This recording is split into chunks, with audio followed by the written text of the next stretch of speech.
को नए card issue करने पर बैन लगा दिया है। देखिए एटीएम जो होता है इसका पूरा नाम होता है ऑटोमेटेड टेलर मशीन। इसकी खोज 1967 में इंग्लैंड में की गई थी, लेकिन खोजकर्ता का नाम था जॉन शेफर्ड बोरेन। इनका जन्म 1925 में भारत के मेघालय राज्य के शिलांग में इनका जन्म हुआ था। तो इनके खोजकर्ता अगर इनका देखेंगे तो ये भारतीय थे। आज एटीएम का बहुत ज्यादा यूज हो गया। अब इस एटीएम कार्ड में दो टाइप के बेसिकली कार्ड देखने को मिलता है। Debit card. डेबिट कार्ड क्या होता है? देखिए ये हमारे पैसा खुद के बैंक में जमा पैसे को निकालने का एक रास्ता होता है।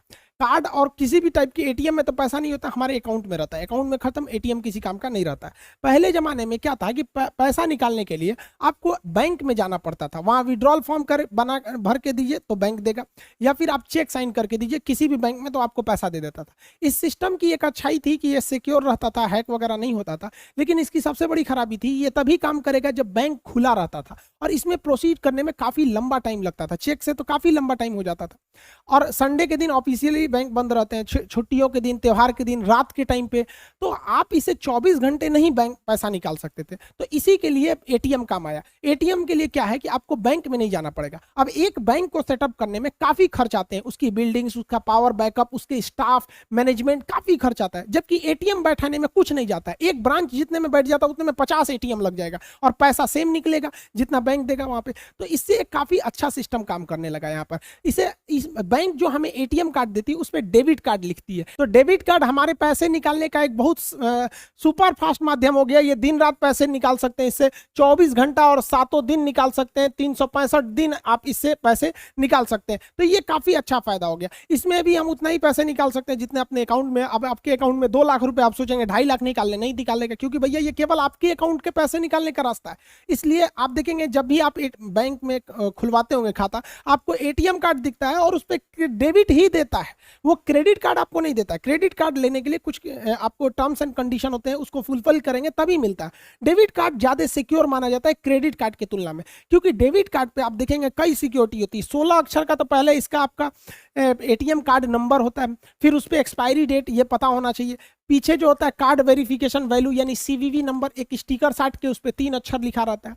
ये सिक्योरिटी लेवल जो होते हैं उतने मजबूत नहीं होते, क्योंकि अगर आपका एटीएम कार्ड सड़क पे गिर गया तो जो मिलेगा उसको ये तीनों सिक्योरिटी तो पता ही चल गया, ATM number, expiry date, CVV number. लेकिन जब वो पैसा निकालने जाएगा तो उसको पिन की जरूरत होगी, जो आपको मेमोराइज करके रखना पड़ता है, याद करके। तो आप ही को पता है, तो पिन जब तक नहीं डालेंगे पैसा नहीं निकलेगा। लोग पैसा निकालने के बाद ना इंडिया में क्या करते हैं लोग ना, वो कैंसिल बटन में पैसा निकाल लेंगे, देखेंगे कोई नहीं देख रहा ना, खट खट खट खट खट खट खट कैंसिल बटन में दाबेंगे 20 बार संतुष्टि के लिए, आप कोई नहीं निकाल सकता।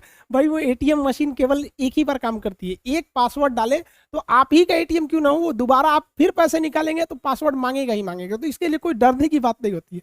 अब देखिए मान के चलिए वो इंसान आपका एटीएम मिल गया, उसको एटीएम में जाके कहता है कि भैया वो पिन को सोचता है चेंज कर दे, मतलब फॉरगेट पिन करके वो चेंज करना चाहेगा। तो फिर उसके लिए भी रास्ता है कि जो आप अपने बैंक में मोबाइल नंबर दिए होंगे उसी मोबाइल पर 1 टाइम पासवर्ड यानी ओटीपी आएगा, वो 10 मिनट में एक्सपायर हो जाता है। ओटीपी सिंगल टाइम के लिए होता है। तो इसमें काफी सिक्योरिटी होती है, विदाउट आपके परमिशन इसे नहीं ले सकता है। लेकिन क्रेडिट कार्ड में सिक्योरिटी थोड़ी सी मतलब कॉम्प्रोमाइज हो जाती है। अब हम क्रेडिट कार्ड को समझते हैं। क्रेडिट कार्ड क्या चीज है? पहले के जमाने में हमें लोन लेने के लिए अपने रिश्तेदार या फिर ऊंचे दाम पर जो ब्याज पे देते हैं लोग, महीने का 5% 10%, वहां से लेना होता है, जबकि बैंक काफी सस्ता लोन देती है। अब अपने गांव में लीजिएगा 5% वो हर महीने ले लेगा, साल भर में 12-25 60% ले लेगा। और जैसे बैंक में जाइएगा तो 10 से 12% वो साल भर का लेती है। तो बैंक का लोन काफी सस्ता होता है, लेकिन लेने में बहुत झमेला होता है, 15 से 20 दिन लग जाएगा। अब आपको 50,000 रुपए की जरूरत है, 1 हफ्ते में आपको जरूरत है, तो आपको 1 हफ्ते बैंक में मैनेजर का चक्कर काटने में लग जाएगा। फिर वो कहेगा मोर्गेज दो, इसके बदले में कुछ सिक्योरिटी रखो, गहना रखो, या फिर मान के चले जमीन, गाड़ी, या सब बड़ी सब ताम झाम होता है, 15-20 दिन लगा देता है, और उसके बाद से घूस घास लेना पड़ता है। तो इसी सबको सुलझाने के लिए एक ऐसा फास्ट फॉर्मूला निकाला गया कि हचाक से आपको क्या मिल जाए, लोन मिल जाए, कर्जा। तो हचाक से लोन देने वाले कार्ड को कहते हैं क्रेडिट कार्ड। इसमें आपका पैसा नहीं है, याद रखिएगा, ये पैसा लौटाना पड़ेगा। तो जो बैंक से जाके मांगते थे ना, अब वो आपको क्रेडिट कार्ड में मिल जाएगा। तो ये क्रेडिट कार्ड सबको नहीं मिलता है। जिस ग्राहकों पर बैंक को बिलीव होता है कि ये मेरा पैसा लौटा देगा, तो उसको वो क्रेडिट कार्ड देती है। अब उस क्रेडिट कार्ड से वो जब चाहे रात दिन 24 घंटा जब चाहे वो लोन निकाल सकता है वहां पर। लेकिन इसमें भी लोन की लिमिट होती है। शुरुआत में कम लिमिट दिया जाता है 25,000 का, धीरे धीरे उसको 50,000, 1 लाख, 2 लाख ऐसे करते करते 3 लाख तक के आपको लिमिट को क्रेडिट कार्ड में दे दिया जाता है। तो आप बिना बैंक में गए, बिना अपने रिश्तेदार से मांगे, बिना किसी को ब्याज दिए हुए आप घचाक से पैसा निकाल सकते हैं क्रेडिट कार्ड की मदद से। और 30 से 40 दिन तक आपको इस पर 1 भी रुपए ब्याज नहीं देने पड़ते हैं। अब ये डिपेंड करता है अलग अलग बैंकों के रूल पर कि वो 30 दिन दे रही है, 40 दिन, पैसे के अमाउंट पर भी डिपेंड करता है, ज्यादा पैसा है या कम पैसा है। मतलब ओवरऑल 30 से 40 दिन रहता है। कितना अच्छा है। मान के चलिए हमें 50,000 की इमरजेंसी में जरूरत पड़ी, बैंक से लोन लेने जाएंगे, इस ब्याज लेगा हमको। अपने रिश्तेदार से मांगेंगे तो एहसान थोप देगा हमको। साहूकार से मांगेंगे तो 5% का ब्याज मांग देगा। उससे अच्छा अगर मेरे पास क्रेडिट कार्ड है, धड़ाक से निकाल, मान के चलिए किसी को हॉस्पिटल में दिखाना था, 50,000 की जरूरत थी हमको इमरजेंसी इलाज के लिए, डॉक्टर साहब को उसी क्रेडिट कार्ड से बिल पेमेंट कर देंगे, 40 दिन बाद हम बैंक को दे देंगे, बैंक भी हमसे ब्याज नहीं लेगी। तो ये काफी अच्छा होता है क्रेडिट कार्ड। अब क्रेडिट कार्ड की भी कुछ अच्छाई और कुछ खराबी होती है। ये आपको जानबूझ के दिया जाता है आपकी आदत बिगाड़ने के लिए। अब इसकी कुछ अच्छाइयां समझते हैं। देखिए, क्रेडिट कार्ड में हमें कैशबैक अक्सर मिल जाते हैं, ऑफर कि आप 100 रुपये का सामान खरीदिए, 10 रुपये कैशबैक मिल जाएंगे। तो डेबिट कार्ड की तुलना में क्रेडिट कार्ड पर ज्यादा ऑफर मिलते हैं। इसके साथ ही इस पे कुछ रिवार्ड्स पॉइंट्स मिलते हैं। और अक्सर ऐसे ऑफर आता है कि अगर आपको क्रेडिट कार्ड के 100 पॉइंट्स हैं तो आप ये सामान खरीद के ले जा सकते हैं। तो पैसे नहीं, उसे पॉइंट्स चाहिए। अब ये पॉइंट कैसे आते हैं? तो पॉइंट्स को अर्न किया जाता है। जैसे आप जब भी क्रेडिट कार्ड से कुछ शॉपिंग कीजिएगा तो आपको 2-4 पॉइंट्स मिल जाएंगे। कभी जहाज का टिकट बुक करिएगा 10 पॉइंट मिल जाएंगे। तो ऐसे ऐसे पॉइंट कलेक्ट करके अगर आपके पास 100 पॉइंट हो गए तो आपको तो 100 पॉइंट खरीदने के लिए पैसे नहीं ना देने पड़े। आप किसी और चीज को खरीदे थे, वो आपको ये ऑफर दिया था, अब जब ये कलेक्ट हो गया तो इसका यूज करके आप कोई और चीज भी ले सकते हैं। इसके साथ आपको कभी कुछ बोनस कूपन मिल जाता है, साथ ही कभी फ्लाइट टिकट या फिर कोई भी बुकिंग कीजिएगा क्रेडिट कार्ड से तो ज़्यादा सस्ता होता है, डेबिट कार्ड से थोड़ा महंगा होता है। और फ्लिपकार्ट और अमेजोन पे भी देखिए कभी ऑफर आता है कि क्रेडिट कार्ड पे लीजिएगा तो 5,000 और छूट मिल जाएगा, डेबिट कार्ड पे छूट नहीं मिलता है। साथ ही कुछ ऐसे भी चीज़ें होती हैं जो जिसका पेमेंट केवल आप क्रेडिट कार्ड से ही कर सकते हैं, वो डेबिट कार्ड से पैसे ही नहीं लेते हैं। हालांकि ऐसी चीज़ें काफ़ी कम होती हैं लेकिन वहाँ रिस्ट्रिक्टेड होती है। तो यहाँ तो क्रेडिट कार्ड का फायदा है। लेकिन मेन काम क्या होता है, क्रेडिट कार्ड आपको बिगाड़ने के लिए दिया गया रहता है। बैंक को इनकम आप ही से होता है। आप जितना लोन लीजिएगा, ब्याज दीजिएगा, बैंक को पैसा हो जाएगा। वो क्रेडिट कार्ड के थ्रू आपको कैसे करते हैं? देखिए, इसके कुछ घाटा समझिए। आपको क्रेडिट कार्ड में पैसा आपका नहीं है, इसलिए गलती से भी इससे आप कैश मत निकालिएगा, क्योंकि कैश निकालने पर पेनाल्टी फीस काफी ज्यादा लगती है। हाँ, इससे आप शॉपिंग कीजिए, बिलिंग कीजिए। कैश निकालने से बेटर है उसी इंसान से पूछिए कि भैया तुमको कितना चाहिए, 2,000 लाओ, हम क्रेडिट कार्ड से पेमेंट कर देते हैं। कैश निकाल के 2,000 मत दीजिए, वरना कैश विड्रॉल पेनाल्टी चार्ज लगता है, पहला। दूसरी खराबी, अगर आपने इससे 30 या 40 दिन वाला लिमिट क्रॉस कर दिया तो क्रॉस करने के बाद बड़ा हैवी इंटरेस्ट जोड़ता है सब इस पे। तीसरा खराबी, ये सिक्योर उतना नहीं होता है। जैसे आप मान लीजिए शॉपिंग करने गए, 20,000 का सामान खरीदे, तो आपको वो बिलिंग दिखा देगा 20,000 का, तो आप देख लीजिए हाँ 20,000 है ना। अब इसमें आप स्वाइप कीजिए कार्ड को, और स्वाइप करने के बाद वो पैसा नहीं कटेगा, आपको इसमें पिन डालना पड़ेगा। पिन डाल के आप कार्ड निकाल लीजिए, आपका 20,000 कट गया। लेकिन पिन डालने की जरूरत केवल डेबिट कार्ड में है। क्रेडिट कार्ड में पिन की भी जरूरत नहीं पड़ता है, खाली घचाक से सरकाइए, वो बिल काट लेता है। तो अगर आपका क्रेडिट कार्ड गिर गया कहीं तो कोई भी पाएगा तो सीधे जाएगा, कुछ शॉपिंग करके खचाक खचाक निकाल लेगा। तो आपका अगर क्रेडिट कार्ड गायब हो जाता है तो इसको बहुत कंसर्न की बात है, इसलिए क्रेडिट कार्ड को तुरंत बंद करना चाहिए। डेबिट कार्ड गायब भी हो गया तो पिन नहीं पता है तो वो किसी काम का नहीं है। इसलिए आप देखिएगा, डेबिट कार्ड की तुलना में क्रेडिट कार्ड को बंद करना या ब्लॉक करना काफी आसान होता है। इसके साथ ही आपके खर्च को बढ़ा देता है। जैसे मेरे डेबिट कार्ड में अगर 10,000 रुपये है तो हम चाह के भी 11,000 का सामान नहीं खरीद पाएंगे। शॉपिंग करने गए तो मन मार लेंगे, यार 10,000 रुपये है, चलो 9,000 का खरीदते हैं, 1,000 इमरजेंसी के लिए रखते हैं। लेकिन अगर क्रेडिट कार्ड रहेगा तो कहेगा ससुरा हमारा तो लिमिट है, मैं 50,000, 60,000, 1 लाख तक का तो बैंक दे देगा। तो जहां 10,000 का खरीदना चाहिए वहां अक्सर आदमी 12,000 का खरीद लेता है। तो क्रेडिट कार्ड वालों को देखिएगा, इसका प्रचलन छोटे मिडिल शहर या गांव में नहीं है, लेकिन दिल्ली मुंबई जैसे शहरों में देखिएगा क्रेडिट कार्ड वाले हमेशा उनकी महीने की सैलरी मिलेगी 1 तारीख को, वो 10 तारीख तक सैलरी खत्म कर देंगे, उसके बाद वो क्रेडिट कार्ड पे घूमने लगेंगे, खर्चा करते हैं। तो इसे आपके खर्च को बढ़ा देता है। और आजकल का मॉडर्न कल्चर में ना लड़का लड़की के मैटर का फायदा बैंक भी उठा रहा है। नया नया जिसका जॉब हो रहा है या नया यंगस्टर को क्रेडिट कार्ड दे दो, अब वो क्रेडिट कार्ड में जाएगा, उसको गिफ्ट देगा। अब गिफ्ट पहले क्या था, पापा पैसा नहीं भेजे हैं, बैंक में नहीं है, क्या करें, अभी देखता है ससुरा बर्थडे आ गया है, क्रेडिट कार्ड है, ये है, घचाक से लगाओ, 40 दिन बाद पापा अगले महीना का पैसा भेजेंगे, उसी में एडजस्ट कर देंगे, ले जाओ, उसको गिफ्ट दे दो, उसको पार्टी सार्टी दे दो। ये खर्च बढ़ा देता है। मान के चलिए आप ले गए, उसको सोचे कि 500 रुपया का गिफ्ट दे देंगे, पता चला उस ससुरी ठोड़ रंग के चला, एकदम लाल भभकौआ ठोड़, आप तो कहें कि वाह अब इसको हम 3000 का गिफ्ट दे देंगे, लो। अब उस जानबूझ के वो ठोड़ रंगी है, उसको क्या जा रहा है, यहाँ पे ठोड़ रंग ली है वो। अब बताइए अगर आपके पास डेबिट कार्ड रहेगा और डेबिट कार्ड में मान के चलिए आपका 500 रुपये ये है, तो आप इसको 3000 का गिफ्ट कैसे दीजिएगा? तब पापा को फोन कीजिएगा, बैंक में पैसा लगा दीजिए, तो पापा 3 दिन बाद लगाएंगे, तब लेकर ठोड़ पे का ठोड़ रंगना चू जाएगा। यहाँ पर समझ में आ गया कि नहीं आ गया? इसमें काम आएगा क्रेडिट कार्ड। देखेंगे ओ ससुरा ठोड़ रंगले है, धड़ाक से क्रेडिट कार्ड से लाओ, तुमको हम शॉपिंग करके देते हैं 3000 रुपया का। तो जो 500 रुपया था 3000, इसको क्या गया 200 रुपया का ठोड़ रंग ली, और ठोड़वा रंगले के बाद है क्या आएगा, दुगुन चीज बॉर्डर बना देती है सब करिया रंग से, ताकि और भब के ऐसे ऐसे सब पोता गया इसका, ऐसे समझ में आ गया कि नहीं? तो क्रेडिट कार्ड में खतरा हो जाता है। अब देखिए आपने इसको अगर एक बार गिफ्ट दे दिया 3000 का, तो अगली बार अगर आप इसको 500 का गिफ्ट देंगे तो कहेगी आजकल खर्चा कम हो रहा है, दूसरे जगह चक्कर है का, सचरित नहीं, आरबीआई का मशीन धैले है का, वो कह देगा आप। इसीलिए इस सब चक्कर में मत पड़िए, वरना क्रेडिट कार्ड के चक्कर में बहुत ज्यादा कर्जा हो जाएगा, फिर दिक्कत हो जाएगा। अच्छे से रहिए, डेबिट कार्ड में जितना पैसा है उतने खर्चा कीजिए, होशियार बनिए, क्रेडिट कार्ड में गिफ्ट देने की जरूरत नहीं है। देखिए ये कितना होशियार है, डेबिट कार्ड पे चल रहा है, इसको ले आया है पार्टी में सतुआ पिया रहा है, अपनो सतुआ रखा है, यो सतुआ रखा है, 10-10 रुपये में सतुआ घोर के पी रहा है, बिहार टॉनिक, यही सही है, सतुए है ना, अरे वही होगा यहाँ पे। देखो भाई कुछ फर्क नहीं पड़ता, आप कितना भी गिफ्ट दे दो, सारे स्टूडेंट से कहते हैं आप चाहे कितना भी शॉपिंग करा दो, महंगे से महंगा गिफ्ट दे दो, आप टेडी बियर दे दो, जितना मर्जी महंगा से महंगा टेडी बियर दो, वो इससे नहीं खेलेगी। जब भी खेलेगी तो वो आपके करियर के साथ खेलेगी और जिंदगी बर्बाद करेगी। इसलिए बेटर है कि अपने लाइफ पर ध्यान दीजिए, अपना करियर बनाइए, इस सब चीजों पे ज्यादा ध्यान नहीं दे। आजकल तो ससुराई फैशन हो गया है, टेडी बियर का फैशन, डेयरी मिल्क का फैशन। ज्यादातर जिसके पास टेडी बियर रहता है ना, देखिएगा वो टेडी बियर ज्यादा चांसेज है कि वो खुद नहीं खरीदा होगा, ओकरा कोनो और गिफ्ट दिया होगा। तो जितना सबके पास टेडी बियर रहता है, देखिएगा कोनो ना कोनो को गिफ्ट देले है।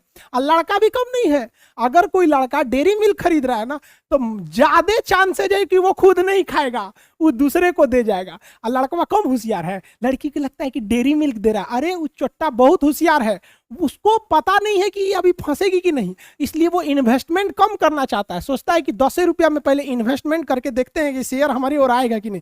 तो जब देखेगा ओहो ठीक ठाक आ रहा है, तो 10 रुपया की जगह 40 वाला डेयरी मिल्क धीरे धीरे इन्वेस्टमेंट करता है। खैर हम लोग टॉपिक पे आते हैं अपने। तो ये आप क्रेडिट कार्ड और डेबिट कार्ड में अंतर समझ में आ गया, दोनों में से कौन सेफ है? ज्यादा सेफ डेबिट कार्ड होता है। क्रेडिट कार्ड सबको नहीं मिलता, आपके पास ज्यादातर लड़कों में डेबिट कार्ड ही होता है। क्रेडिट कार्ड जिन पर बैंक को बिलीव होता है वही देता है। ये क्रेडिट कार्ड और डेबिट कार्ड, इन दोनों को हम लोग कहते हैं प्लास्टिक मनी कहा जाता है। अब इन क्रेडिट कार्ड हो या डेबिट कार्ड हो, यानी एटीएम पर आप इसके बैंक का अपना नाम तो देखे होंगे, जैसे यहाँ यूनियन बैंक है, अलग अलग बैंकों के, जैसे यहाँ एसबीआई बैंक है, तो बैंक के नाम तो देखे होंगे। साथ ही साथ आप यहाँ पे देखे होंगे रुपए लिखा होगा, वीजा लिखा होता है, या फिर मास्टर कार्ड लिखा होता है। ये ही 3 आपको ज्यादा देखने को मिलते हैं। जैसे 50% मार्केट कैप्चर किया हुआ है वीजा, 30% करके रखा है मास्टर कार्ड, और 20% करके रखा है आपका ये रुपए कार्ड। हालांकि रुपए अब देखिएगा तो रुपए का भी प्रचलन बढ़ गया, लेकिन ये बहुत ज्यादा जबरदस्त यूज में होते हैं। आखिर ये क्या चीज है सब, तो समझिए क्या चीज। शुरुआत में जब बैंक एटीएम कार्ड को इंट्रोड्यूस किया गया था, तो जिस बैंक का एटीएम है, जैसे आईसीआईसीआई का एटीएम है, तो आप आईसीआईसीआई के ही एटीएम मशीन से आप पैसा निकाल सकते थे पहले। अब ना ऐसा हो गया कि किसी भी बैंक का एटीएम है, किसी भी बैंक के एटीएम में घुसाड़ दो, लेकिन पहले ऐसा नहीं था। पहले जिस बैंक का एटीएम है उसी बैंक में वो काम करता था। लेकिन जैसे जैसे पॉपुलेशन बढ़ा, लोगों को बैंक से जोड़ा गया, जनधन योजना में तो पूरा लोगों को बैंक से जोड़ने की बहुत अच्छी कोशिश थी। तो जब बैंक में बहुत भीड़ बढ़ने लगा, तो पता चला किसी को इमरजेंसी में जरूरत है, उसके पास एसबीआई के एटीएम देख रहा है, एचडीएफसी में तो निकल भी नहीं करेगा। तो ऐसा पहले सिस्टम था, मतलब एकदम शुरुआती दौर में जब एटीएम की नई नई खोज थी। तो ऐसा होता क्यों था, देखिए ध्यान से। मान के चलिए कि किसी का एसबीआई में खाता है, मान के मेरा एसबीआई में खाता है सपोज, और हम चले गए एटीएम पैसा निकालने पंजाब बैंक से। तो उसमें एटीएम कार्ड घुसाएंगे तो उसको क्या पता कि हम कौन है। हमने खाता एसबीआई में खुलवाया है तो मेरा नाम, date of birth, mobile number, मेरे अकाउंट में कितना पैसा है, ओटीपी वगैरह सब एसबीआई को पता है। कार्ड एसबीआई ने दिया, हम उसको कोच देंगे, उसको पता नहीं, वो मशीन कहेगा कौन हो भाई, हम नहीं पहचानते, तुमको पता ही नहीं चलता था। क्यों? क्योंकि ये अब ये बैंक वाले एक ही रास्ता है कि ये डाटा अपना सारा सामान पीएनबी को बताए, अलग अलग बैंकों को दे, मतलब सारे बैंक अपने ग्राहकों के बारे में जानकारी सबको बता दे यहाँ पर। इससे तभी तो पैसे निकल सकता था वहां पर। इससे घाटा क्या होता था कि हर बैंक दूसरे बैंक के कस्टमर को चाहेगा फोड़ ले, क्योंकि अगर उसको डाटा पता चल जाएगा, अब मान के चलिए आईसीआईसीआई को पता चला गया एसबीआई में 100 सबसे अमीर आदमी, पता चल जाएगा किसका पैसा, तो उसको फोन करेगा, सर हम आपको ज्यादा सुविधा देंगे, है कि नहीं। तो उसको डिस्टर्ब करने लगे, नहीं देखते फोन करके कहेंगे सर नमस्कार मैं जहरीली बोल रही हूँ आईसीआईसीआई बैंक से, क्या मैं आपको काट लूं? तो आप कहेंगे नहीं मत काटिए। सोचो दिन भर फोन करके परेशान करते रहता है सर। तो बैंक अपना डाटा दूसरे को नहीं देना चाहता है। अब जब देंगे नहीं तो पैसा निकाले देगा कैसे? तो इसी में काम आता है कार्ड नेटवर्क। कार्ड नेटवर्क क्या है समझिए ध्यान से। अलग अलग बैंक है, मान के चलिए यहाँ पीएनबी है, यहाँ एसबीआई है, आईसीआईसीआई है, तो जितने भी बैंक है इन ये आपको एटीएम देते हैं, तो उस बैंक को कहते हैं कार्ड इशूअर। अब इसमें कार्ड इशूअर में क्या होते हैं? बैंक होते हैं। तो हर बैंक में, जैसे मेरा खाता मान के चलिए आप एसबीआई में है, तो मेरी जानकारी एसबीआई के पास है, तो एसबीआई क्या करेगा, कार्ड नेटवर्क को मेरी सारी जानकारी दे देगा। जो मेरे कार्ड पर नेटवर्क लिखा होगा, जैसे वीजा लिखा होगा या मास्टर कार्ड या रुपए, तो मेरी जानकारी दो लोगों के पास चली गई। पहला चला गया मेरे बैंक जिसमें मेरा खाता है, दूसरा ये जानकारी इनके पास चली गई। अब इनका नियम होता है कि ये जानकारी किसी से साझा कर ही नहीं सकते। अब क्या होगा कि मान के चलिए मेरा एसबीआई में पैसा था, हम चले गए आपका सेंट्रल बैंक ऑफ इंडिया में से पैसा निकालने के लिए, तो सेंट्रल बैंक ऑफ इंडिया को मेरे बारे में पता ही नहीं है और वो डायरेक्ट एसबीआई से पूछ नहीं सकता है, और पूछेगा भी तो एसबीआई इनको बताएगा नहीं, कहेगा, मना कर देगा, तुम भड़का लेगा मेरा कस्टमर। तो एसबीआई अपनी जानकारी किसको दे रखा है? कार्ड नेटवर्क को। मान के चलिए कि मेरे पास वीजा कार्ड था, तो मेरी जानकारी वीजा के पास भी थी, तो सेंट्रल बैंक का एटीएम मेरे एसबीआई से मेरी जानकारी नहीं मांगेगा, मेरे नेटवर्क से वीजा से मांगेगा, और वीजा उसको प्रोवाइड करा देगा कि हाँ भैया आदमी ठीक ठाक है, पैसा इनके पास है, आप इनका पैसा निकाल के दे दीजिए। तो अब आप समझ गए कि किसी भी बैंक से एटीएम दूसरे से निकल सकता है, किसके माध्यम से?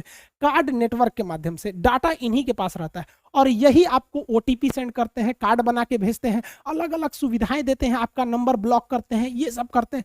इसके बदले में यही चार्ज लेते हैं, लेकिन ये बताते नहीं है कि हम 500-600 रुपया सालाना आपसे चार्ज जो ले रहे हैं हम ले रहे हैं। ये क्या करते हैं, कार्ड इशूअर बैंक को कहते हैं कि देख भैया तोरा ग्राहक है, कार्ड यूज कर रहा है, हर साल 500 रुपया काट लेना, हमको पहुंचा देना। अब आप सोचेंगे 500 रुपये में इतना सुविधा, सोचो भैया हर घर, एक घर में एक दो एटीएम है, तो उतना करोड़ों रुपया ये तो कमा रहे हैं ना, पूरी दुनिया से कमा रहे हैं ये लोग। तो इस तरह से ये काम होता है। अब जैसे मान के चलिए हम पैसा निकालने गए एसबीआई से, कहाँ पे? पीएनबी में। तो पंजाब नेशनल बैंक जो है, हम जैसे इसमें अपना कार्ड लगाएंगे तो ये जानकारी किससे मांगेगा? उसको पता है कि एसबीआई का ये एटीएम है, हमने जो इसमें लगाया है कार्ड वो एसबीआई का है, लेकिन ये एसबीआई से मांगेगा ही नहीं। किसको? इसको पता है कि वो एसबीआई नहीं देगा, तो ये किससे मांगेगा? कार्ड नेटवर्क से। अब कार्ड नेटवर्क मेरा मास्टर कार्ड भी हो सकता है, या कार्ड नेटवर्क मेरा वीजा भी हो सकता है। अब ये वीजा से कहेगा कि पता करो तो किस अकाउंट में, तो कहे हाँ हाँ हमको पता है, एसबीआई में इनका अकाउंट नंबर है फला फला फला, तुम सेव नहीं करना। एटीएम कार्ड, एटीएम मशीन किसी के डाटा को सेव नहीं कर सकती है, तो ये इसको बताएगा, पैसा निकल जाएगा यहाँ पर। समझ में गया कि नहीं? अब बात आती है कि इन तीनों में बेस्ट कौन है, रुपए, वीजा या मास्टर कार्ड, इनमें से बेस्ट कौन है? तो देखिए ये यूएस की कंपनी है, भारत में ये 50% मार्केट कैप्चर की हुई है। ये भी यूएस की कंपनी है, भारत में ये लगभग 30% मार्केट कैप्चर की है। इसका कहना है कि भैया हम आपका पैसा जो है ये नेशनल भी दे सकते हैं और इंटरनेशनल भी दे सकते हैं, मतलब आप विदेश में से भी पैसा निकालना चाहिएगा तो हम दे सकते हैं। समझ में आ गया कि नहीं? अब जबकि भारत ने अपना रुपे कार्ड बनाया, ये शुरुआत में केवल इंडिया में चल रहा था, लेकिन रुपे कार्ड में भी एक प्लेटिनम कार्ड होता है रुपे का ही, वो इंटरनेशनल भी चलता है। तो अब ये तीनों इंटरनेशनल करते हैं, लेकिन वीजा ले लेंगे तो ये इंटरनेशनल चलाएगा ही चलाएगा, मास्टर कार्ड लेंगे तो इंटरनेशनल चलाएगा ही चलाएगा, लेकिन रुपए लीजिएगा तो आपको स्पेशल कहना पड़ेगा कि हमको इंटरनेशनल भी काम है, हमको रुपए का प्लेटिनम दे दीजिए। अब लोगों के माइंड में, भारत के लोग में ना शो ऑफ करने की क्षमता बहुत ज्यादा होती है। देखिएगा कोई कार खरीदेगा ना तो कहीं जाएगा बैठने के लिए तो कार का चाबी टेबल पे रख देगा, वो ये नहीं बताएगा कि हम कार से ही ले हैं, चाबिया दिखाएगा बड़ा कार कि हमारे लगे कार है। लोग समझ में आ गया कि नहीं आ गया? बस यही हो जाता है। अरे भैया किसी के अकाउंट में 25,000 रुपया है और कहता है हमको वीजा कार्ड चाहिए, रुपए नहीं, 25,000 रुपया लेके तू लंदन ना जी तो घूमे ससुर यहाँ पे क्या काम है उसको। हिंदुस्तान में जितना वीजा कार्ड यूज होता है उसका 90% लोग विदेश कभी नहीं जाते हैं, लेकिन ना उनको वीजा चाहिए यहाँ पर। अरे भाई वीजा आप लीजिएगा तो हर महीने हर साल 500 रुपया लेगा, लेके जाएगा अमेरिका, लेके रखिए ना रुपए कार्ड। और आपको बहुत शौक है तो रुपए आप ले लीजिए, कहिए हमको प्लेटिनम दीजिए, हमारा डेली जाना रहता है, न्यूयॉर्क, बैंकॉक, सिंगापुर घूमते रहिए यहाँ पर। तो भाई स्वदेशी बनिए, हाथ जोड़ते हैं, हमारा देश है, हम ही लोग इसे आगे बढ़ा सकते हैं। हम लोग अपने, चाइना वाले कभी यूज नहीं करते हैं इस सब का, उनका अपना पेमेंट गेटवे वो लोग यूज करते हैं। तो आप लोग भी भैया रुपए यूज कीजिए, दिखावे में मत रहिए, दिखावे से कुछ नहीं होता। सच्चाई छुप नहीं सकती बनावट के उसूलों से, कि खुशबू आ नहीं सकती कभी कागज के फूलों से। तो अपने आप को शो ऑफ मत कीजिए, सिंहासन पे बैठने की कोशिश नहीं कीजिए, खुद राजा बनिए, जहां बैठेंगे वहीं सिंहासन आ जाएगा। लोग वीजा चाहिए यहाँ पर। तो इन तीनों में अंतर समझ में आ गया। अब समझिए ये विदेशी कंपनी थी सब। अब इन विदेशी कंपनियों में एक खराबी क्या थी कि ये आपका डाटा तो ले लेते थे, चाहे वो वीजा हो या मास्टर कार्ड हो या फिर कोई भी, आपका डाटा ले लेते थे। अब ये डाटा सेव कैसे करेंगे? जैसे हम लोग को कोई जानकारी सेव करना है, मेरा नाम, मोबाइल नंबर सेव करना है तो आप अपने मोबाइल में सेव कर लेते हैं, मेरा फोटो सेव करना है तो खींच के गैलरी में सेव कर लेते हैं। लेकिन बहुत ज्यादा चीज सेव करना है तो आप पेन ड्राइव में करते हैं, उससे भी बड़ा हो गया तो हार्ड ड्राइव में सेव करते हैं। और बहुत ज्यादा पूरी दुनिया का डाटा रखना है तो ऐसा ऐसा बहुत ज्यादा हार्ड ड्राइव को सेव करने के लिए डाटा हाउस बनाना पड़ता है, बहुत बड़ा, पूरी बिल्डिंग होती है ससुरा इतना बड़ा बड़ा, जिसमें ये हार्ड ड्राइव होता है, इसी में सबका डाटा होता है। अब मास्टर कार्ड क्या था, उसका ये डाटा वाला जो सेंटर था इस ससुरा इंडिया में था ही नहीं।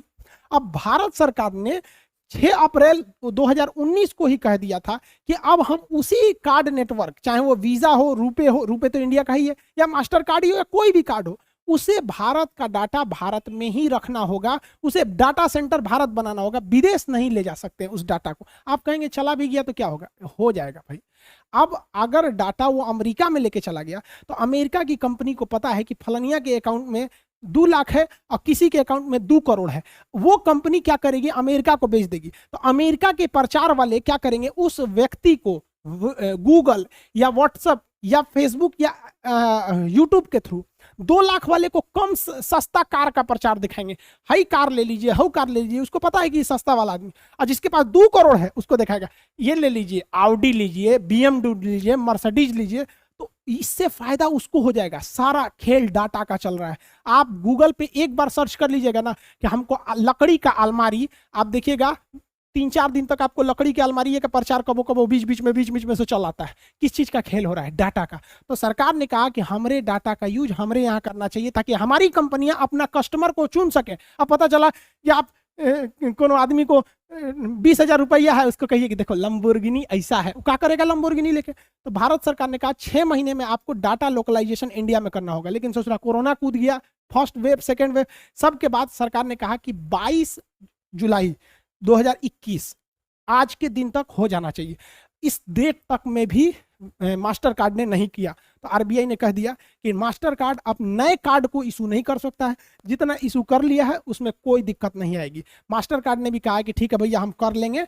तब तक तो आरबीआई ने कहा कि ठीक है जहिया कर लेना, भारत में ऐसा डाटा बिल्डिंग बना लेना, खूब ज्यादा हार्ड ड्राइव खरीदना, सबको आपस में लिंक करके उसमें खूब अच्छा एसी चला के रख देना, तो हम तुम्हें परमिशन दे देंगे। समझ में आ गया? तो आप ये कार्ड वगैरह समझ गए। इसके अलावे भी आप देखेंगे तो बैंकिंग में काफी टर्म्स होते हैं, जैसे चेक भरने का तरीके में कैसे चेक होते हैं, bearer cheque, cross cheque, account payee cheque, order cheque. ये इकोनॉमिक्स के सवाल में सीजीएल या एसएससी में एक क्वेश्चन इससे पूछ देता है। साथ ही पैसे ट्रांसफर में देखेंगे आजकल यूपीआई बहुत चल रहा है। बैंक में जाएंगे पूछेगा एनईएफटी करना है, आरटीजीएस करना है कि आईएमपीएस करना है, इसमें क्या अंतर होता है। बैंक अकाउंट में भी टाइप देखिएगा तो सेविंग हो सकता है, करेंट हो सकता है, रिकरिंग अकाउंट जिसे आरडी कहते हैं, फिक्स डिपॉजिट जिसे एफडी कहते हैं, डीमेट अकाउंट जिसमें शेयर मार्केट खुलता है, एनआरआई जो बाहर में काम करते हैं उनके लिए अकाउंट। तो अलग अलग अकाउंट में क्या डिफरेंस होते हैं। साथ ही आप देखेंगे तो लॉन्ग टर्म के लिए, जैसे बुढ़ापा में मान के चलिए पतो भगा दी तो कहां से खाइएगा, या इस सब चीज के लिए एक होता है प्रोविडेंट फंड, भविष्य के लिए रखा हुआ पैसा।